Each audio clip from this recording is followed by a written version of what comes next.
Get up. Get up. Get up.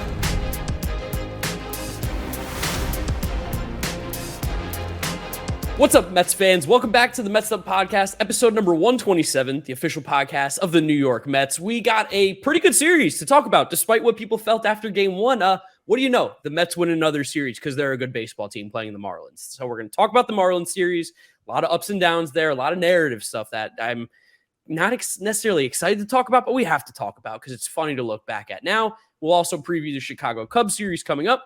Talk a little bit of football too, because, week one in football, it's been a good weekend for sports in general, especially when the Mets end up winning the series. If you guys are enjoying what you're seeing on here, make sure you follow us on all our social media at Mets'd. That's on Twitter, TikTok, and Instagram. If you're looking for the YouTube video, go to the New York Mets YouTube channel. You'll be able to find it there. Make sure you subscribe. And if you're listening to us, Apple Podcasts, Spotify, Google Podcasts, Odyssey, wherever you get your podcasts, drop us a rating, drop us a review. Make sure you got the downloads turned on and subscribe to the podcast. James, I've spent like the last 48 hours with you, it feels. But for the people at home, how are you feeling? I'm feeling great. I mean, especially great because the Mets have a bigger lead over the Braves right now than the last time we talked to you guys. So there's no reason not to be happy. Yeah, that's interesting that you mentioned that because, I mean, let's get right into it, right? After Friday's loss to the Marlins, the Mets technically were no longer in first place. They fell out of first place for the first time in however many days it was. And since April 19th or 12th or something.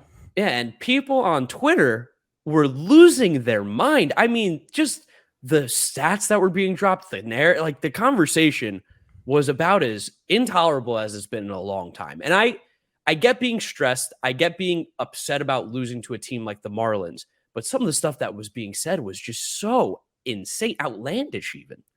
I know. There's this narrative that the Mets are choking and the Mets are blowing it and that we let them back in this race. And we know it's not true. You guys know that's not true if you're listening to the show. But it was just, I think a lot of Mets fans were disappointed to see something they hope never would have happened all year. That did happen for almost 24 full hours. And it was scary. And Bleacher Report had a big tweet. MLB had a big tweet. The Post, everyone was just throwing tweets and tweets and tweets out about the Braves passing the Mets, all this stuff. And what do you know? Back to a game and a half before Monday. Nope, nobody brings the heat like Mets fans. I mean, there's a reason that all these publications and such post about it when it happens, because the Mets fans, we bring the heat. We have the energy, that's for sure. I just wish it was a little more positive because as we now know, and as we've been trying to tell Mets fans all year long, one game does not make this team. One game doesn't determine the season like this. In September, September 9th, I guess technically on Friday when that happened, people were ready to it's over. It's done. I can't believe they did it again. I can't believe we're experiencing this. It was so bizarre. The amount of people that were like, you're dumb. You're dumb. I told you this was going to happen. You told me the Braves were going to play 75% winning baseball since June 1st.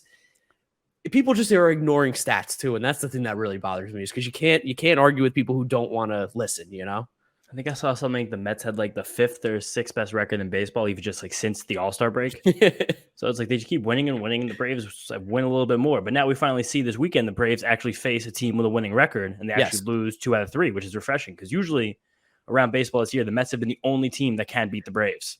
It was luckily so tight. Now another team stepped up and also beat the Braves. Dude, it was so tight. I mean, to talk about that Mariners-Braves series real quick, because obviously... we're talking about the Mariners-Braves before we're talking about any Mets-Marlins. Well, it's going to be quick. But it's so funny how last night, I guess on Saturday, since you guys will be listening to this on Monday, when Paul CWald came into the game, I put out a tweet saying, if Paul CWald gets a save here, I won't say anything bad about him ever again. I'll take back everything I said. He'll be forgiven.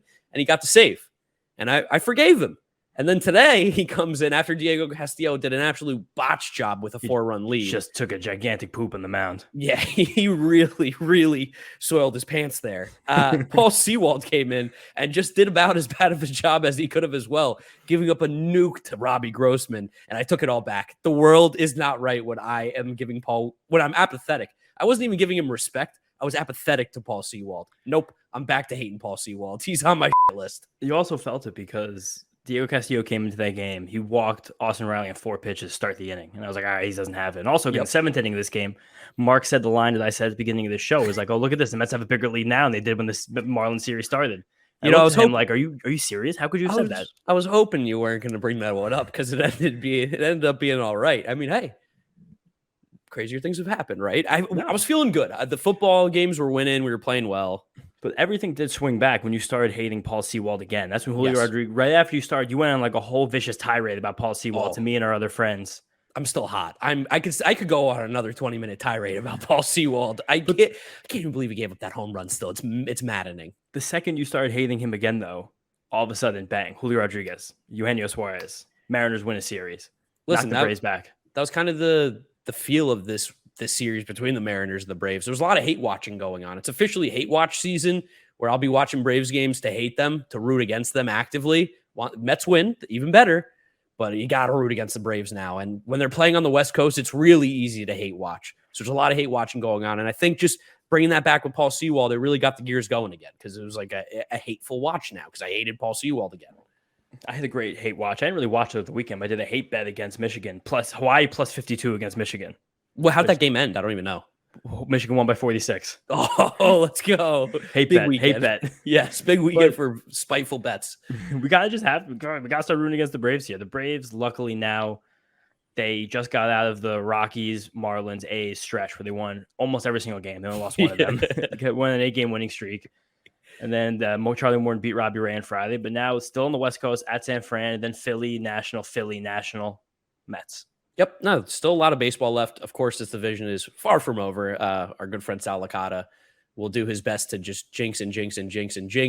I'll throw this out there for you, Sal, for your crimes against the New York Mets. I'm going to call them crimes, because I think what you did is it's heinous what you did in June, saying the division's over. That's just bad juju. I think it was May 30th. May 30th, even worse. You did in the month of May. Imagine having that. But I tweeted out that you should have to spend 24 hours in a Waffle House to make it right. And I will extend an olive branch to you. I will spend those 24 hours with you, whether it be in a Waffle House, an IHOP, whatever it's going to be. Because I think that's another way to make it right, because you can't go unpunished for saying something like that. I think there's a couple other ways he can make it right. I kind of like the idea of him doing some kind of pilgrimage to Atlanta, but like flying there would be too easy. And same with, I think even driving, it might be a little bit too ezy. Yeah. I think Sal Licata from New York should either have to do like one of those sketchy Chinatown buses, or if he really wants to get creative, I don't know what kind of athleticism Sal Licata has in his age, but like a bike ride to Atlanta, like a 3-day bike ride. I'll allow the sitting bike. What is that called? Oh, the one where you like that back in the seat and you turn. It was in the rehearsal. Recumbent bike. I think it's a recumbent bike. I'll let him take a recumbent bike down to Atlanta, and you know what? I'll join him if he needs me to. But Sal, we just need something to get the karma back in the right direction after he ruined it in May. Yeah, no, it was bad. Luckily, though, the Mets don't care about karma. The Mets just keep winning games, because after that bad game one, we won the next two. But of course, anything to talk about in game one, really? I want to talk about Peterson briefly. It was annoying that. First of all, it's annoying that our poop fest had moved from game two to game one, because now we don't have that game one cushion. Now we've also won 4 of the last 5 game twos of series, which is just weird. We just screwed up all the Mets fans' equilibriums, and that's why everyone's getting so mad. I talked about that last episode, but we got down the first inning, like that beginning of that game. So it was like every Mets fan just kind of moaned and groaned, and then like Peterson like immediately wasn't really there, which it's hard to fault Peterson for having a bad start, because we flipped him up and down, like changed his role so much this year. He just kind of due for something to be off. He couldn't get out of the 4th inning. Every single out was tough. He threw lots of pitches, 3 2/3. He got to 78 pitches in 3 2/3 innings, 5 hits, 3 earned, 2 walks, still 7 strikeouts. So, that stuff was still working. It seemed like he had poor command. I listened to this game on the radio. This was a special radio treat, because this was Terry and Howie in the booth. Yes. So they were talking about, launch angle, how much they don't like it, strikeouts, talking about the rule changes, which we could talk on a little bit at the end of the show if we had time. But it seemed like Peterson was kind of falling behind hitters. But I look back today, and he actually threw 10 of 18 first pitch strikes, which isn't a great number, but it's also not a bad one. Yeah, I was going to say, do we even know what the league average number is? Because I think it's probably hard. It's hard to determine if 10 of 18 is good or bad, or if it's fine, or if it's mid. Like he didn't have the stuff, like you said. He just wasn't sharp. The league average is 61%. So 10 of 18 is pretty close to that. Yeah, pretty close. Like, he definitely wasn't sharp in this game. He definitely didn't have his best stuff, but he has been really so good all year long for this team that, like, I feel like he was he was due, if we're going to say anything, to have, like you said, a start where it maybe just wasn't as clean, wasn't as good. But even still, like the fact that he was able to get those 7 Ks, the stuff is still there. Like you said, it was just all command really at the end of the day. And that's always the situation with Peterson. That's kind of the funny conundrum about him and whatever role he's actually going to have over the rest of the season. And then once we get into the postseason, because Terry and Howie were actually talking about it, and it kind of changed what I was thinking a little bit, where him having not so good commands, like not warming up for as long, having a relief appearance could probably hurt that, because it might take him a little bit longer to warm up, especially being used to starter. Also, if you have poor command, you're coming into a game as a reliever and you have to face a minimum of 3 batters. You could botch a whole game in 3 batters if you just don't have your command. Whereas if you're a starter, you could work through things, see that, but it's kind of double-edged sword. It just seems like with worse command, you kind of just want to not maybe pitch as much or around the order that many times. But it's neither here nor there. It just wasn't that sharp. His sliders, sometimes he was getting whiffs, sometimes they were just very clear balls. The fastball, he was throwing it high. Some bled to the heart of the plate. Some were too high. They weren't getting called strikes. It wasn't good, but it just makes sense given all the craziness. And we did have tons of chances to win this game. There were 2 major double plays that killed us. One was Jeff in the 3rd inning. We started really hitting Eduardo Escobar the second time around because he only basically throws a fastball and a changeup. So second, third time around, we were really lacing the ball off him. Jeff hit a hard ground ball to Garrett Cooper. He made the best defensive play of his career to make it literally a perfect throw, like over the runner to get it to Miguel Rojas. Oh, well, you were listening to the game on the radio too. You know, Garrett Cooper, like coming into this game, like hadn't hit a home run like 80 something at bats, and he had it in his first one. And they brought it up, and they like laughed a little bit, like, cool. Yeah, it's about right. Like people are going to be upset about that one. He had a really good series against the Mets. He always hits though. He's a good player. He's a very good player. And then Francisco Lindor's double play in the 7th inning was rough, especially because Don Mattingly and Tanner Scott tried to give us this game so badly. For some reason, they brought in a left-handed pitcher when he knew that we were just going to pinch hit rough for Vogelback. Yeah. And then you had, I think McCann was up next, who's significantly better against lefties. Mm-hmm. And there was someone else down there who they got flipped around. But and maybe Lindor was second. So just a lot of guys who were better usually against lefties. And then just hit a sharp ground ball that caught the glove. What are you going to do? And then Joel gave up a home run, and that was that. Yeah, that was that. I mean, like we said, this game is not nearly as important to talk about now because it's a 1.5 game lead. So let's stop talking about it. Game 1 stunk. And we won another series. The Marlins win percentage on the year is .410. So, you know, we did better than, you know, what the stats would say you do against a team like this. You win 2 of 3 every series. You're looking pretty good at the end of the year. And the Mets are looking pretty good as we get closer and closer to the end of this year. Game 2. Ryan suck up another field goal. Oh my God. Another field goal. Sweating a fantasy matchup. How tight is the game? I'm going to lose. You're going to lose? It was 19. He had suck up in Cortland Sutton. And now it's going to be 12. If it wasn't for Aaron Rodgers putting up a solid 2 points for me today, and Irv Smith Jr. not even catching a ball, which is crazy. I guess they're just not going to throw to him, the Vikings, but I guess not. Yeah, whatever. Game two. We can talk about fantasy later. Football's on the mind, guys. Apologies. We just a lot of football today. A lot of football today. But game two. Oh, wait, hold on. Wait, James, were you watching game 2? We're not the worst team in baseball anymore. Because, what do you know? The Mets are swinging the bats. No, we can hit too. We can hit a lot. This was, you know, it was scary at first because the Marlins did score in the first inning. And we were watching this game together, and we're, of course, both on Twitter because we live on Twitter. And people were moaning and groaning, freaking out, getting pissed. Like, we can't keep playing these games like this. You can't fall behind to a team like the Marlins, even though the game was 7 minutes old. You can't do this. You can't do that. You're blowing the season. It's a choke job. And then we just went absolutely ballistic on them. Nuts. We went nuts. And it honestly started once we moved seats, too, because we moved outside at the bar that we were at. Yeah. And we moved to the corner because we were getting rushed out for a reserved party for a 29-year-old woman who, I don't know, their stuff was crazy over there. But we moved to the corner, and all of a sudden, the Mets just started hitting. I mean, McNeil was hitting, Lindor was hitting, everybody was getting involved. Eduardo Escobar, James McCann. I mean, the lineup just was clicking on all cylinders. We had big hits from everybody, it felt like. And it culminated in Marc Vientos' first grand slam of his career. Call him Mark Slamma. Mark Slamma. 4 for 10 this year with the bases loaded, including 3 extra base hits. It was an incredible game for Mark. Stepped up when needed him to. 2-strike grand slam as well. Fun fact. Oh, wait, we didn't. Well, we haven't. We've been doing a little bit of Mets'd up bumping here because we had the Tomas Nido interview that dropped. Last week, I guess, right? Yeah, on Friday, whatever it was. He's been swinging the bat well. We've also interviewed Mark Canha. He's been swinging the bat well. I mean, the Mets'd up bump is real. We'll talk about that a little bit more. But yeah, it was really, really nice that 8 runs in the 4th inning, and you're like, could take a deep breath. I mean, we were at the bar and we said if the Mets score here, right, we were gonna get a shot. Yeah. And then a grand slam. We're like, okay, well, now we actually have to. This isn't really up for debate. And we did. And this inning itself was just kind of cathartic because we just needed to like get a big lead to relax. Also, the fact that we own Pablo Lopez, who's objectively a good pitcher. He's had a bad half, but like there's no reason he's been as bad as he's been. Also, do you hear the car alarm going outside my window? Yeah, definitely hear it. Okay, cool. I mean, I think we're just going to have to power through it. Yeah, I just got a deal. It's your car alarm game. Oh, God. Yeah, it's the car alarm game. But 6 straight Mets reached base to start the inning that only ended with a Jeff McNeil sacrifice fly. So even the first out was a productive one. Just we ran it up on them. Pablo Lopez, man, like in his career against the Mets, trounce him.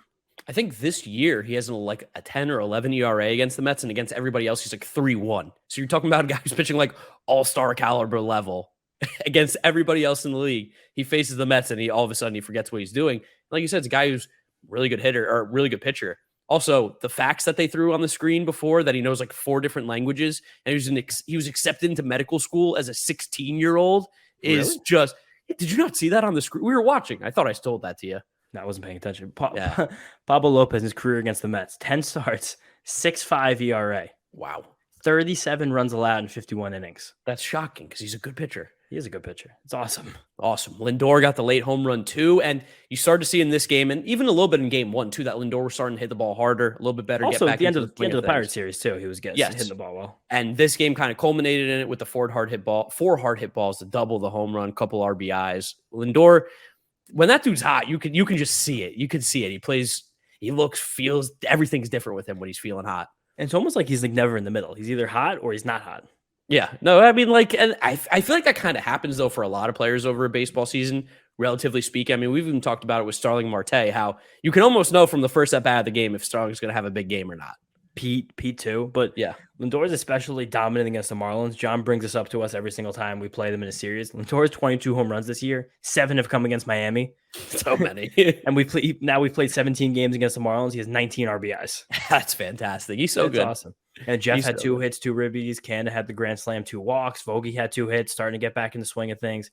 Escobar, 3 more hits, a home run, 2 run score, 2 RBIs. As he single-handedly ignited this entire offense. Oh, 100%. I think the rest that he got from the injury has really rejuvenated his game. He just looks, I mean, he's playing better. There's no doubt about that, but he's really swinging the, well. Head clearing, hitting home runs, hitting for power, moving the bottom of the lineup around. I mean, him, Vogie, McCann, Nito, whoever's at the bottom of the lineup, those guys getting hits now and getting on base as much as they have has been so awesome for this team. Like, the runs have been getting higher and higher because these guys are now hitting too.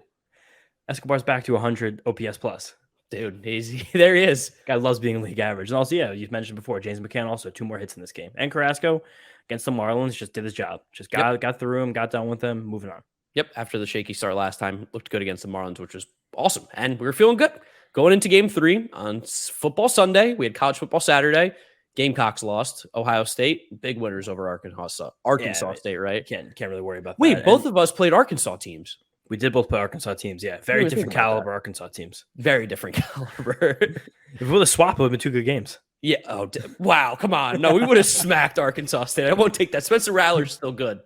It's okay. All right, whatever. Game 3, football Sunday, like we said. Another just nice and easy win against a bad team. It was awesome that, like, by the 4th inning, it was 5-0 because the Nimmo 3-run homer, which was awesome. Love Nimmo's so good. He really is. Like, I feel like he's got to be one of the more underappreciated players in baseball, right? I think he's like still like top 25 in WAR of all players in the league or something. He's been lead off almost every single game his entire year, played fantastic defensive center field almost every game his entire year. He just does it all. And he's got a little bit of pop. He keeps showing it here and there. And something you noted to me the other night, he's been stealing bases too, which is really cool. I think he has 2 in the last like 5 or 7 games. He hadn't had any all year before then. Yeah, so maybe starting to feel that. Yeah, maybe starting to feel a little bit more comfortable. McNeil, Alonso, Tomas Nito. I mean, this is the Nito game, right? The Mets'd bump is unbelievably good. Home run, double, single is a triple away from the cycle. 3 RBIs, 3 runs scored. Escobar, another home run as well. Like, let's go. I mean, it also was nice on a football Sunday after we knew the Braves lost the night before, were playing after us. The Mets could have just jumped out to an early lead. They're winning 5-0 by the time the 4th inning hit, and we could just put this on the small TV in the corner, keep Red Zone on the big TV, and just, ease into a wonderful Sunday. Oh, it was great. It was awesome. And we had the debut of Vientos too. Now he did go over 5, which would have hoped for a better debut. I believe 2 3-pitch strikeouts as well. Yeah, But he did hit that 102-mile-an-hour fly out to right field, which is Almost out gone. in a bunch of different parks. He hit the ball well. He's definitely a strong kid. The adjustment's going to be there for him. I'm sure, kind of got thrown into this kind of quickly as well, into a tough lineup too. Like, hey, I mean, Mets are 2-0 with Marc Vientos in the building. that is true. With him on the roster, the Mets have not yet lost with Marc Vientos. So everybody on Twitter is got to be excited that their guy finally got called up. People on Twitter were acting like the Mets just brought like the culmination of like Lou Gehrig and Babe Ruth onto this team. I like Marc Vientos a lot, but no, he's a good player. But it was funny that like the Mets, because like Mets fans are a ravenous, like emotional bunch, and they turned him into like the one. Yeah, Now everything's okay. We got Marc Vientos. And listen, the way he does hit the ball hard, and the way he's been smoking AAA. Also super cool that he is a Florida guy, and this game was in Florida, and he had tons of family here. Yes, no, that is really cool. I saw the family got in just in time for his first at bat because, of course, the Mets were swinging the bat pretty well. Unfortunately, he didn't get a hit, but I think Buck said that they're going to use him against left-handed pitchers. Is going to be their plan to DH him against left-handed pitchers, and then if he continues to hit and hits well, they'll use him more and more as he gets more and more comfortable, which I think is the appropriate way to use a guy, Marc Vientos, right now. Yeah, and the Mets also just faced a left-handed pitcher today and yesterday when you guys listening to Jesus Luzardo. And even though you didn't score any runs, you kind of forced him up near 30 pitches in the first inning, and you kind of feel like immediately when Jesus Luzardo has it, when Jesus Luzardo does not have it, because he has the great like curveball slider thing, and then he has a very good changeup, but the fastball is super hittable, even though it has good velocity. And immediately the Mets were on it, so you knew they were going to keep getting the bat on the ball, and they just kind of went along with it. And especially on the other side, Taiwan had one of his best starts of the entire career, in like a very, very low-key way. It was a day game. Taiwan in day games is just he is day man. He's a different pitcher. I don't know what it is, but when the sun's out, Taiwan is he's money. He's cash money. Yeah. Also a unique day just for New York people in general, being 9/11. We saw Taiwan wearing the hat. We saw Buck wearing a hat, a couple other guys, but all the players were wearing the hats today. Yeah, all of them. Football's on, wouldn't pay that close attention, but definitely I was looking at Taiwan the most closely. But 7 innings, 10 strikeouts, 5 hits, no walks, 1 earned. Fantastic to get that much length out of him in a day where he had a big lead. He got multiple whiffs on 5 different pitches, which is a little bit unusual for Taiwan this year, but very nice to see. The fastball, the splitter, even threw the curveball a little bit, a couple sliders and sinker. His fastball looked especially good, led the way in terms of usage, had 5 whiffs. Command was very good. Every pitch was kind of, when you look at the chart where it was supposed to be, the fastballs were up, the splitters were down, the sinkers were fading. Everything was great. 6th career start for Taiwan where he had 10 strikeouts and no walks. Second time he's done that with the Mets. I love when John writes these notes because he has no idea how bullet points work. He'll do like a bullet point and then like a second bullet point like within the same line. It's shocking. As smart of a guy as John is to not understand how bullet points work. It's freaking nuts. But Taiwan this year, kind of like Carrasco, has been like especially good against the Marlins, that's kind of what you want the back of your rotation to do against a team like the Marlins in your division. Just handle them. 4-0 with a 2.2 ERA this year, and 5 starts against the Marlins, which is a lot. Feels like almost every series so far. Yes.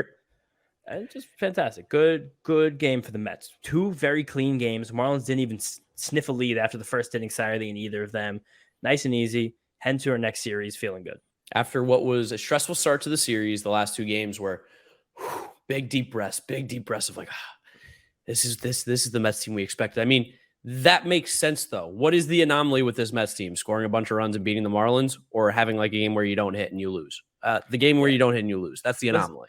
Did they not hit in that game? Like, I think the Mets hit fine that game. Like, literally, if one of those 2 ground balls from Lindor or McNeil just find the hole instead of finding glove and cause 2 outs, the Mets probably win that game. And also, like, talk about an anomaly. In that game on Friday night, Miguel Rojas had 2 hits. Yeah, oh, geez. Like, that's that's an anomaly in and of itself. Guy came in with an OPS under 600.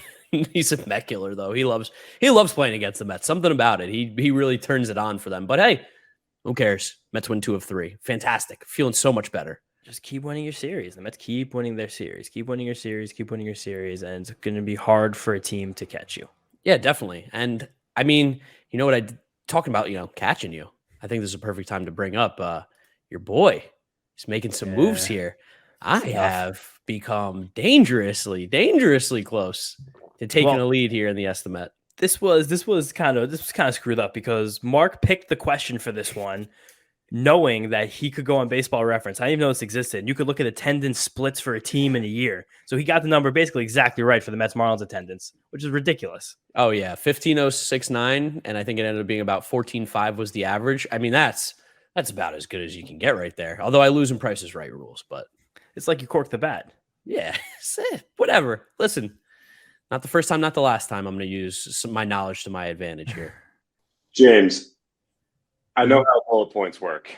Dude, every single time we do these the notes on here, you do the bullet point and you do a tab, another bullet point on the same line. I know what it's crazy. do. You know what's making that happen, right?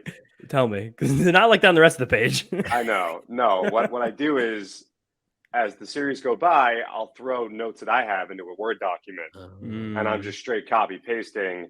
And Google Docs is bad with formatting, and I just am like, screw it.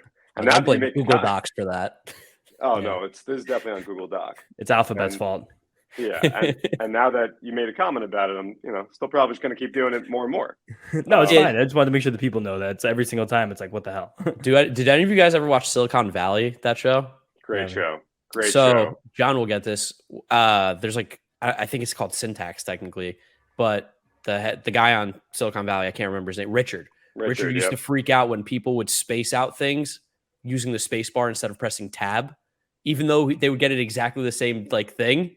He was like, you press tab instead. It's just more efficient. It's better. So I feel like James is having that right now with John putting the extra little, bullet point there in the notes. To me, it's just weird because, like I said, like John's a sharp guy. It's bizarre for me to have these bizarre bullet points in here. Backhanded compliments all around. James, you know what I think is weird? What? Listeners, get a hold of this. James, tell the people how many fantasy baseball leagues you're in. This year, I think it's 9 or 10. So 9 many. or 10. So 9 many. or 10. And how many football nuts. leagues? How many football leagues are you in? This year, it's only 5. Only five. I bumped up to 3 and I feel overwhelmed. Me too. I bumped down to 5 and I feel like I'm swinging with a donut. I was locked in today. What's the most you've done in a year? Football, probably 8 or 9. Baseball, oh my God, 11 or 12. dude. 11 double digits? Yeah. That's James, it's on you, Mo. I'm gonna say no, because what I'll do is I'll do a couple like early drafts because I know like I'll have an advantage over the field, and I'll do like a best ball so I know it's not a weekly lineup set. So I have my roster, and then they put the best guys in your lineup. So you have a couple teams that are kind of like self-automated, and then again, like I'm doing all these teams, but like I know I'm right, so I just get the same players. Yeah, I get it, but like and football. There's fewer guys that are fantasy relevant. No, you're right. I had to cut back in football this year. Last year was overwhelming. Yeah, I mean, like you're rooting it for and against guys all over the place. I'm sure that's just too much. For me, it's. I mean, 3, like Mark said, 3 is a lot. I feel like I'm all over the place with 3. Plus, you win a big league that you care about, and then there's another league that like you got to rank them. Oh, for sure, you have to rank them. Yeah, and then like you get a different self-gratification feeling for winning or losing. It's too messy. Like, the fewer you're in, the better you feel when it goes well. I don't know about you guys, but I'm usually in ESPN leagues. That's I feel like the best app for fantasy football for the casuals out here. But my cousin, shout out to my cousin Teddy, he is I think 40 years old, and I joined a league with him and all his friends, and they use Yahoo. And let me tell you, that is just the absolute worst fantasy app I've ever seen. It's like they made it when apps first became a thing on the iPhone and haven't touched it since. So that'd be like 2006. They haven't touched it since Carlos Beltran played for the Mets. Like, oh my God, this it's so bad. I can't even wrap my head around how anyone would want to use that over ESPN or I don't know, even pen and paper has to be better. One of the main leagues I cut, a football and baseball league in the last year, was because it was stuck on Yahoo. I was like, I'm just not going to play if it remains on this website. Is this a thing? This Yahoo hate? Because I'm gonna be honest. Maybe I'm exposing myself. You know what I'm about to say. John Yahoo guy. There, old John. Would you turn 35 the other day? I mean, that makes sense. You're born in the 80s, I guess. Oh my goodness. No, I think you know what it is. I've had a run of success in a couple fantasy leagues, and they've been on Yahoo, and I've had less success in the one ESPN fantasy football league I'm a participant in, and I feel like just when I open the app and I'm seeing good things, I like that more, and I feel like I'm conditioned now to just like Yahoo more. Remember a few episodes when John said he's not superstitious, he doesn't believe in any of that stuff, and he's just week after week giving examples. Yeah, week after week. That's not superstition. That's not superstition. It's just, I've had a good experience there. So I get a better vibe when I open up the Yahoo app. Whatever about helps that? you sleep at night, John. Whatever helps you sleep at night. That's what it is. Well, John, you I'm got to glad drop the that- Esti-Met so I can sleep at night because I'm losing it. Oh, me too. All right, yeah. Well, let's get to it. I just realized I don't have a pen. James, while you find a pen, how much time do I have to talk about Hoosier football? Oh, none. 0. No, I will not give you Zero. a platform for Hoosier football. Absolutely Across my not. room, I have to put the I'm mic kidding. down. All right, you go get a pen. But yeah, this is really the collapse. And while James is away, there's one other thing I wanted to get in. Totally arbitrary. Back to Eduardo Escobar. Yes. His last 9 games, he has more home runs than he has strikeouts in the span. Really? He has 5 home runs and he has 4 strikeouts in his last 9 games. Eduardo Esco-Bombs. Let's go. And then on top of that, 4 of those 5 home runs have come from the left side of the dish. It's what you want. That's great. To quote a Yeah, that's great because Now that I we've talked about many times that we thought it was going to be the platoon, but hey, Eduardo, keep playing like this. Not going to talk about platoons anymore. No. No, we're not. James, while you were gone, I mentioned that Eduardo Escobar in his last 9 games has more home runs than strikeouts. Wow. That's really Yeah. cool. Yeah, it's a good one. Hit us with this So- estimate, John. What do we got? All right. So, as you guys mentioned, a big day for Tomas Nido. The bottom of the order. I mean, when this team's going, everyone in the lineup 1 through 9 is hitting. So, this episode's estimate is going to be the total bases from the 7, 8, and 9 hitters in the Mets lineup during their series against the Cubs. Wow, that's a good one. That's a good one. The boys are hot. The boys are swinging the bat. And total bases, I mean, it doesn't, you don't got to be getting doubles. Singles count for this too. So 3-game series, right? Against the Cubs, we're talking 3 games? Yep. 3 games. 3 games. Okay. Yeah, I got my number. I'm going to go with this. Yeah, I like that a lot. This looks good. I'm going to box it because I boxed it last week and I won. So let's keep it going. This could be the one for me to tie it up, right? Yeah, I have a 1-game lead. 7 right now. 1-game lead. All right. I wrote my Did you number guys down, James. Did you guys like the graphic, by the way? It looked great. I loved it. Oh, I didn't even see it. Where was it? Last episode. I got to shout out real quick. Josh Roseman, the graphics maestro with Josh the is our Mets, guy. put that together. That was awesome. I wanted to shout him out last week. I totally forgot. Dropped the ball, but he did an awesome job on that. So shout out, Josh. New Thank Mets'd you, Josh. logo dropping soon. Also courtesy of Josh. Yes. Definitely. Shall we show? Yep. All right. Here we go. For a double tie. 3, 2, 1. Whoa. Wow. Wow. 10 and 11. So I have 10. James has 11. It's an under. It's an under and over. This Pretty is much. the craziest one this is the closest we've ever been. And you want to know what number I was going to write down originally? 11. 11. I was going to write 10. I switched it up one last second. Wow. We switched with each other. This is just weird. We don't normally do this. No. I thought you were going to go like 7 just because you're normally a low guy. Just that's how you roll. You always like the unders. I figured we're gonna get one of those. We're gonna get 1 home run out of those guys, and then from there it's just gravy. Yeah, that's true. I mean, listen, I'll be rooting to lose this one here. I was really hoping you'd go under so I could just root for as many total bases as possible. But if the Mets take this, sweep the series here and it's on the backs of 7, 8, 9, having 25 total bases in the series, I'm happy to lose this one for you guys. All right, good start. Well, good luck, gentlemen. This is a real pen and chase right here. I mean, this is This is like the pen and chase like the old days where it's only one winner. Yeah, It's over. That's it. One winner, one loser. And I'm just really hoping it's not me, although I think everyone wants it to be me. Could you imagine if like we were playing baseball like it was back then though, and like it was only the Mets or the Braves were going to play the Dodgers and the CS? Stressful then. Then it's really stressful. But like that would be truthfully like so much fun right now. Like every single day. It's like we'd have like 3 weeks of playoff baseball. It'd be like a month and a half. It'd be exhausting. That's too much. It's too much for the heart. Terry and Howie were talking about how much they wanted to see, like how much they wish that was the case, but yeah, whatever. Yeah, the purists. That makes sense. John, thank you for giving us the estimate, and we will catch you on the next one as we kind of wrap up this episode here with a little bit of a preview. And we also got new rules in Major League Baseball. I was going to say let's do that before the preview because this is the first time in like months we've actually had time to talk about baseball in an episode. Yeah, and, let's do that. Do some stuff. MLB Classic Friday news dump. Yep. They passed rules that next year they are banning the shift. Yep. And their version of banning the shift is there has to be 2 players on each side of the second base, and everyone has to have feet on dirt. Yep. There's going to institute a pitch clock, which I think it depends on men on base or not. So I'm going to find that now to make sure I get that correct. I have it all in front of me. You want me to just read it out? Okay, so we're still talking about shift, right? Or we're on to the... Well, yeah, I think I got the shift right, but maybe shift you got 100% right. No, you got the shift 100% right. All four infielders must have both feet within the infield when the pitcher is on the rubber. You have the pitch timer, which is 15 seconds when the bases are empty, 20 seconds with runners on base. Hitter receives 1 timeout per plate appearance, which I think is fair. You don't need multiple timeouts.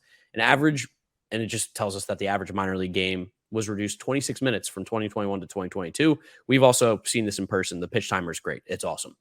Bigger bases is the other thing that's happening. First, second, and third base are increased from 15-inch squares to 18-inch squares. Bigger bases expected to have a positive impact on player safety. And I believe Gary, Keith, and Ron, when they were doing the game this weekend, they talked about that. I don't know how they got this information, minor league, Major League Baseball, but base-related injuries were down like 15 or 20% on the year because of the bigger bases. So to me... So just like the fact that you're less likely to slide into like an ankle? Slide into an ankle, slide into a leg, slide into a knee, step on an ankle, step on a knee. You just have more space to work with. And I guess I think it technically makes the bases, like the distance, a little bit closer too, right? Or at least... I don't think there's any way they would create a rule that made the bases a little bit closer to each other, right? Fundamentally changed the game from 100 years ago.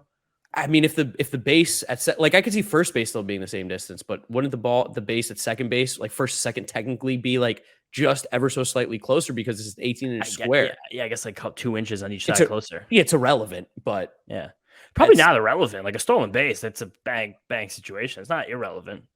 And I think that this does encourage stealing bases a little bit more too, because the base, especially I think the pickoff rule too, it really really could like catalyze base stealing, just because you kind of can game it now as a runner where this guy has X amount of pickoffs remaining.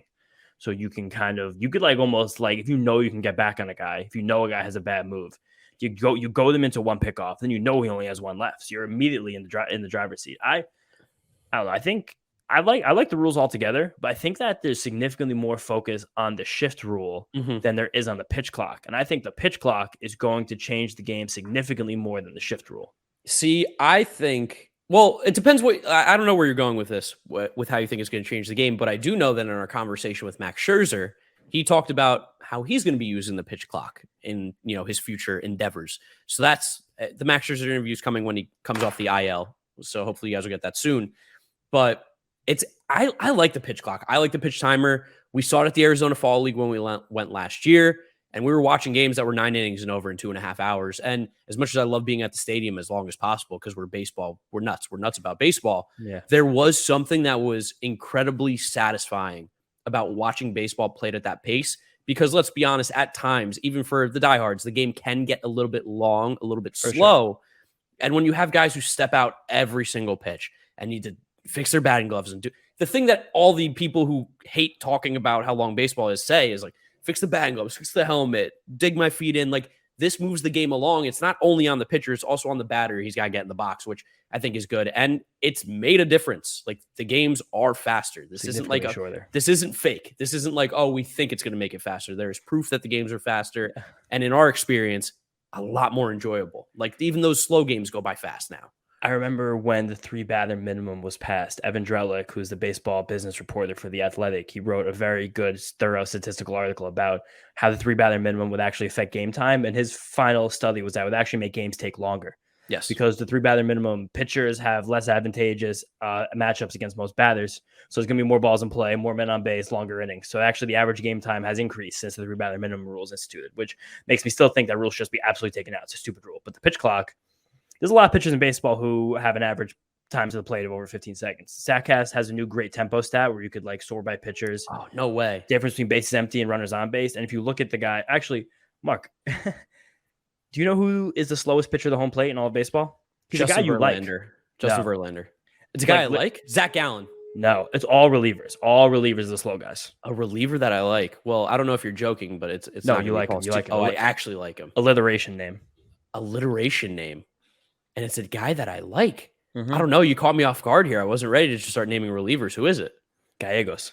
Oh, Giovanni Gallegos. I do like Giovanni Gallegos. Him and Kenley are tied for the slowest to the plate, 26 seconds on average in between pitches. Yeah, Kenley takes forever. I mean, especially and with runners on base, when he does that little thing with his leg, he takes like 30 seconds, I'm sure. 31.5 is the average. Gallegos 31.6. But that's so long. I really just think that this rule is good. As long I don't know exactly if there's going to be an inverse future consequence for pitcher health, because a lot of injury is provoked by fatigue. And you kind of think if you have less rest time in between reps, kind of think about just exercise. And these pitchers talk about this as well. The guys at Driveline talk about this all the time. If you have less rest time between your reps, you're putting more stress on your muscles using to throw. So theoretically, if you're throwing more frequently, batter after batter, inning over inning, there's a greater likelihood for fatigue, greater likelihood for stress. So logically, for injury, it didn't bear that out in the minor leagues this year, but it's also only 1 year of data. So I'm not going to hypothesize on something that we don't know if it's true, but that's the only thing I think that can make this bad. And then shifting, I think is interesting because everyone grabbed the shift. Everyone was talking about the shift. Yeah. Alex Fast did his, these are the most shifted against hitters in baseball. There's a chaos going on. What is going on outside your apartment? It's got to be a gridlock or something, but for sure. Someone's in the intersection sitting someone's mad at somebody else for sure. But I really just kind of think that these teams are still going to game the shift. I think you're going to see the shortstop standing an inch away from second base. 100%. And the second the pitcher comes into a set, he's going to do a quick shuffle, 3 steps over the bag. And you're going to see the second baseman, who also traditionally demanding a second baseman keep their feet on the dirt is a bizarre rule because as far back as baseball goes, second baseman back up for slow runners. That's kind of part of the game. That's the one place I have an issue with the shift thing is that I like the idea of two players need to be on each side of the bag. I think that's always been my thing. And that's where it becomes a gray area too, because some guys take their ready step, get ready for the pitch from the grass and then are deep on the dirt. Now they can't do that, which is a little bit weird, but also at the same time, at least it is well-defined in uniform. So there really is no question and everybody has to do it. So it's not like you're going to be able to stand on the dirt and then you're going to take a sprint back. That's just not going to happen for second baseman. But I do see your thing about the shortstop, though. I can see that 100%. Yeah, but there's going to be some kind of a second baseman shuffle where you're in your ready position, the pitcher comes set, raises the leg, and then I don't know exactly what the rule is on release or on windup or anything, but you could very easily take 3 steps back and still be on the balls of your feet. Yeah, maybe relatively. Not because you want to charge something, but generally speaking, I don't know. I think some teams are going to try some kind of a moving defense. The Rays, the Giants, the Dodgers, maybe the Brewers. These teams are going to try. Maybe the Mets, especially because you look at teams like the Rays, the Dodgers, and the Giants specifically, and I know that they've been developing minor leaguers with the intention of multi-positional guys because I think they were intending to do a lot of shifting over the next generation of baseball. So I know the Giants specifically, Farhan, they kind of mandate players get a certain amount of innings at different positions as they come to the league. That's something that they want to do 100% with every single guy. I can't see how much this actually affects. It's going to affect the game from an aesthetic standpoint. Yes. I think hits off the bat, do you think are going to be hits are most likely usually going to be hits again? Which is, I think that's nice. I think that's good. I always am of the mindset that as much as I don't care about the single, I don't value singles. It's not something that I'm man, need more singles on this team, But I think for the average person watching the game, more balls in play that aren't outs or more ball, when you see Christian Yelich or when you see Jeff McNeil or you see even the guy Francisco Lindor rope a ball to shallow right field and it's a one hop to the second baseman or the third baseman playing out there and he throws him out at first.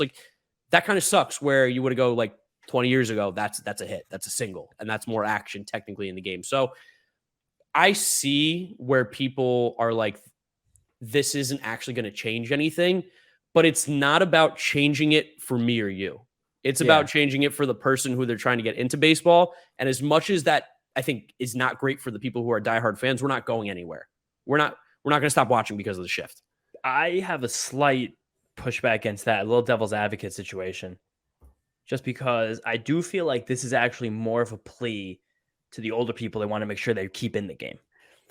Because I think to me, there's an aspect of the shifting for the younger generation. Some of us maybe it's not, maybe I'm just looking inside of my own thought bubble, so it's different. But there's something about pure and open strategy. The fact that I can be creative with my defensive alignment. I can put 7 guys anywhere I want in the diamond and anywhere I think is the most likely to get out. And I think that part of baseball was always fun to me. I thought it was cool that teams were using 4 outfielders. It was cool teams using 5 infielders. Like, are you not like, if it's the 9th inning and there's men on base, are you not allowed to bring a 5th infielder in from the outfield? You know what I mean? Like, are you not allowed to do those things now? No, that's a really good question. I don't have the answers to that. I think like your thought process is almost like too cerebral as well with like how, because again, like you find it cool and like you would have found it cool if you were younger or if you were older. Like I think that's more of like a you thing. Definitely. Where I think like specifically because you're thinking of like the older side that this keep them around. And I think it does make them a little bit happy too. But I think this is also big for like the younger generation because really at the end of the day, like even though we don't care about batting average, like it's not something that we care about at all. I think it's a lot easier to tell like for like an 8 or 7 or a 9, 10-year-old kid, see a guy get hits. Be like, that guy's good. Yeah, instead of him getting out because he hit the ball to a guy who's playing in shallow right field. Like the average fan doesn't appreciate the shift, doesn't appreciate the strategy. They appreciate the offense and or at least the implied idea that more offense is happening because it probably actually won't happen. I mean, I think this is generally a pro offense move. Like they're probably just like I think it'll be like negligible over like this like a league wide stat at all. But individual games are going to swing. Definitely. I mean, how many balls have we seen that the Mets have been shifted on defensively? And it's been like, we just started shifting for 2 years. Now we can't do it anymore. I know it stinks. It was a huge advantage for the smart teams, no doubt. I mean, you see like the White Sox and the Padres are like typically at the bottom of the shift stuff. And while the Padres have been good, they haven't really made as much noise as you see like a team like the Rays, or you've seen the Mets defense vastly improve over the last few years because of shifting. The Braves literally their entire season turned around last year once Brian Snitker was like, fine, we're going to shift more. And they started getting outs and their pitchers and their bullpen guys, put out production that was way better than they expected. I see both sides. I see why people could hate it. And I see why people like it. I tend to lean on the side of, I think, like you talking about how the rule can be abused. I think that's the strategy that's going to be able to keep us interested while also still keeping the people who have no idea about that excited. And there always will be that. Like no matter what rule gets created in Major League Baseball, there are teams that will do anything they can to find a loophole in it. It happens time after time. Like the Rays, the way they use their IL and the fact that they have their AAA team so close to Tampa Bay, it's really unbelievable how many pitchers they actually use in a given year. It's crazy. And a lot of teams now call on do similar things. The Giants basically have and the Braves do this too, like team 1A in AAA, you have your prospects in AA, and you just kind of move around, like basically develop an entire taxi squad here.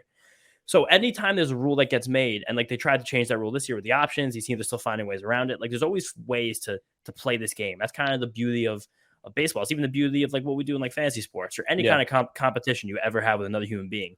Some people try to just play it, and there's other people who try to figure it out. Yes. And that's kind of what I liked a lot about baseball. And there will still be teams to do that, but I think the creativity is getting shrunk a little bit, which I guess at some point that's better, but at some point that's worse. Yeah, it depends what side of the coin you land on. I think I'm personally, I'm okay. If nobody can shift, I'm cool with it. If it was going to be like some weird thing, like where it wasn't fair, which that would never happen. But like, it's like how the 15 teams were the poorest in baseball get the extra international money and the extra draft picks every year that no one knows about. Yeah, that's stupid. That's dumb. That makes ridiculous. No sense. But like now that this is like a league wide thing, I do genuinely believe that these changes will be good for baseball. And it's not like other sports don't do this too. Like in the NBA, you couldn't just for a while, like defensive 3 seconds. That's something that they changed to help offense. You could just stick a big man down low and have him stand there all game. And then they're like, okay, you can only be in the paint for 3 seconds now so we can have more guys driving to the hoop and scoring. I mean, there's been rules that have been changed throughout all of sports, and all these sports are still there and all still doing pretty well. So to me, I mean, football we've seen it change so much with no more like hands on defense for the cornerbacks. You can't hit the quarterback above the shoulder pads or below the knee. Like roughing the passers become much more liberal. Like every sport's changed like this. Hand checking in basketball, like the trapezoid in hockey behind the net. Yeah. I know John's smiling, but behind the scenes right now. So all sports have done this. And so it's just, I don't know. It's weird to see the sport I like the most do it. Yeah, it's strange. It's definitely strange because I don't feel like we've seen a real significant rule change like this in the way the game's actually played in a while. Not like really. We've seen difference in we see that we weren't born. We existed in the DH. We knew the DH from the time we were conscious. But this is different because we kind of grew up watching the shift develop. And this was kind of like the first, I feel like, frontier of data changing the game of baseball. I feel like a lot of the people who are forward on the shift are relatively around our age. They're part of the people pushing forward in these organizations as well. It's interesting. I'm interested to see how it plays out, how much of an actual real life impact it has, and how frustrating it's going to be when lefties just start peppering the hole and you're losing. And you're like, I wish I could put the guy there again. Yeah, it's like a guy like Jeff McNeil, like has to be happy, but also a little bit confused because Jeff could take advantage of the shift because he's such a good hitter. I mean, we were looking into McNeil yesterday and we were hanging out. He's only shifted against 25% of his plate appearances. And he definitely has a higher WOBA against the shift and not against the shift, but that's kind of different because his shifts are different because not all shifts are created equal either. So that's why a lot of those general just shifting stats that you see on Baseball Savant aren't really all encompassing as you'd like them to be. I don't think anyone actually knows what the difference is rules. I also think the one other interesting part, I guess how we'll leave this, is that this was not a unanimous decision. The owners had more of a say, and they were the ones who pushed for this. The players were somewhat against it. I can't think of right now off the top of my head or exactly why that would be the case. If you have insight, maybe share. But whenever the owners push for a rule, the players don't unilaterally agree with. I'm skeptical of it. Yeah, I think that's also a little power thing too, probably. Yeah, You guys want this? Well, we have to push back a little bit too. I mean, we know also, that Francisco Lindor, Julio Jones, 69 receiving yards. Let's go. Nice. Dang. Okay, nice. Very good. But we also know that there are some guys too that don't like to shift out of players too. Like Lindor has been very open about Lynn. Yeah, very open about I don't like the shift. I want to be able to make more plays, and it's almost making it easier. And I think that's also another part. I'm going to bring that up too. Think about when we were younger. Think about the early 2000s, web gems, huge, right? Web gems don't really exist as much anymore because guys are just in the right spots now. I think it's just because Baseball Tonight doesn't exist. No, but I think in general, you just don't see as many no, you're right. great diving plays by infielders because they're just in the spots where they're going. And I think that's something that's huge for baseball growing as well, is just more exciting plays. But I think you do still see. I don't think the quota on exciting plays is lacking in that way. I think it might be. You don't. I don't know. You almost never see a shortstop dive up the middle and make a play and throw because they're just standing there now. But they're still going to be standing there. The only rule is they can't go on the other side of the base. Relatively, they're still going to be standing there right there. Whenever a lefty's still up, the shortstop's going to be literally on top of the bag, and the third baseman is going to be a shortstop. Got to be on the left side of the bag. Got to be on the left side. Yeah, your foot's going to be literally against it, and then they're going to throw the pitch. You're going to shuffle to straddle it, basically. I think we're going to see more exciting plays. I think it's going to be good. More exciting infield defense. We want to know what you guys think too at home, listening to this, watching this, whatever it is. Let us know. We're going to put out a tweet with a poll tomorrow about what you guys think about these rules. We'll ask about pitch time or bigger bases and shift restriction because why not? Let's get some interaction on Twitter. Make sure you're following us over there at Mets'd Up. Let's go ahead and preview this Cubs series real quick here before we wrap up the episode. 3 games against the Cubs back home at Citi Field. Excited to get back. Feels like forever since we've seen a Mets game at home, even though we're there all the time. But it was literally 1 week. I'm really excited because on Monday, I'm going to a game with my friend Mike, and his friends got tickets at the City Pavilion, which I believe is out on the Shea Bridge. That's one of the only place. I think that and what used to be the Party City deck, I don't know if it's called that anymore. Those are the only 2 places I have not sat in the entire stadium. I guess technically in one of the 300 level suites or 400 level suites as well. Mm-hmm. But I'm happy to cross that off the list. It looks like a cool place to watch a game too. Yeah, this could be a week where we actually wind up with all 3 games, which is both good and bad. Yes. We're going to be a busy week for the boys. Yeah. Heading into this week, we got pitching matchups here. Chris Bassett versus new Cub Javier Assad. Who is that? I'll break him down in a moment. But then Jacob deGrom versus Adrian Sampson on Tuesday. And then Wednesday night, David Peterson against the red-hot Drew Smyly. I'm not excited to go into facing the buzzsaw that is Drew Smyly. But I also like that he's red-hot. I also like that because he's due. He's due to cool off a little bit. Yeah, I want to talk about Assad for a second because he kind of encapsulates what the Cubs are trying to do is from a development standpoint as an organization right now. The Cubs kind of think they found a market inefficiency in terms of not a wipeout pitch and not good velocity, and they're developing with multiple pitches and command right now, which however you think that works, it kind of worked for them this year because they've turned Justin Steele and Keegan Thompson into good pitchers. We're going to miss them both, but Assad throws a cutter, a sinker, and a 4-seam fastball, which is you gotta hit those pitches. Yeah. And he also mixes in curveball, slider, changeup. So in this Javier Assad start, you're probably going to see 6 pitches, minimum 5. Most of them are going to be hard, but he does that thing where he just hangs out in the shadows and throws them. So it's either going to be the most frustrating game that we're going to see all week, or we're going to have 7 runs in the 4th inning. Which I vote for option number 2 there. Absolutely. And we also haven't seen the Cubs since July. So I think the last time I was literally, that was going to be my transition too. I was going to say, we haven't seen the Cubs in a while too, And they got Wilson Contreras at the top of the order, still hitting well. Seiya Suzuki. He's on the IL, I believe, actually. Wilson. Oh, really? I missed that one. Yeah, I don't know if he's going to be back. He was day-to-day at the beginning of the week. Right now, on Baseball Reference, it says he's on the 10-day IL. Ryan Suckup got 4 field goals in the first half. Oh, my gosh. Devastating. Sorry to hear that. Nick Madrigal is also on the IL. Frank Schwindel, Jason Hayward. They have the Cubs have some hitters though, for sure. Like hitting. Fremio Reyes is now on this team. That dude's a guy to keep an eye out for because he's got some crazy power. I just saw on Twitter he was singing Whitney Houston because Fremio's a fantastic singer. If you guys never heard him sing, look up some Twitter clips because he knows how to hold a tune. He was just singing Whitney apparently with the ESPN guys. Okay. Friend of the show, Nick Pollock, said he was doing a good job. But Seiya Suzuki's hitting well right now. He's a very good player. Patrick Wisdom. Oh yeah, Wilson Contreras did end up going on the IL. Nice. Yeah, day-to-day to the IL. Happ is annoying. Yeah, Nico Horner's having a breakout season. Christopher Morel is playing not as good as he was the last time we saw them when he kind of almost took over, tried to take over a series. But he's a young guy who swings and misses a lot. It's going to happen. Yan Gomes is still there. He'll be. I don't want to see Yan Gomes too much. He loves playing against the Mets. Yeah, but this is a team that we're just better than, so we should beat them. Oh, what just happened? Was there a car accident outside your window? I don't know, dude. Whatever goes on outside this window, it's not a party. I don't know. I also want to give a shout out to my boy Michael Hermosillo. Been friends with him for a long time. He's on the Cubs. Hope to see him. I'm not ruined. You know, when the Mets go up 10-0, he can play well. I'll give him that. I also want to give out a long overdue shout out. A little bit that's been going on in this show is that one of my best friends for a long time, Connor, he's been dying for a shout out. Oh, he gets one? I hope he's still. I hope he's still listening. But we were really getting mad at each other the other day because he's a Notre Dame fan. I'm an Ohio State fan. We went back and forth on that, and I gave him hell. Then Notre Dame, as everyone probably knows, lost to the Marshall Thundering Herd on Saturday. So I was giving him. I was really being mean to him about it because he loves Notre Dame. It's like a family thing, and I was giving him crap, and then he got mad because last week, like his dad, Connor's one of my best friends, been one of my best friends for a long time. So I was just like trying to I was doing a bit, mess with him. So Connor gets a shout out right now. I gave his dad one last week, but shout you out, Connor. Shout out to Connor. Connor's good people. We've seen Connor a bunch. Hope to see him soon. Yeah. I think that's pretty much it though for this episode, right? Nothing else to talk about with these Cubs here. I think we're good. Just gotta beat them. And we should beat them. Let's keep swinging like they have the last 2 games of the series, the last 2 games of the Pirates series. We're gonna be all right. We're gonna be good.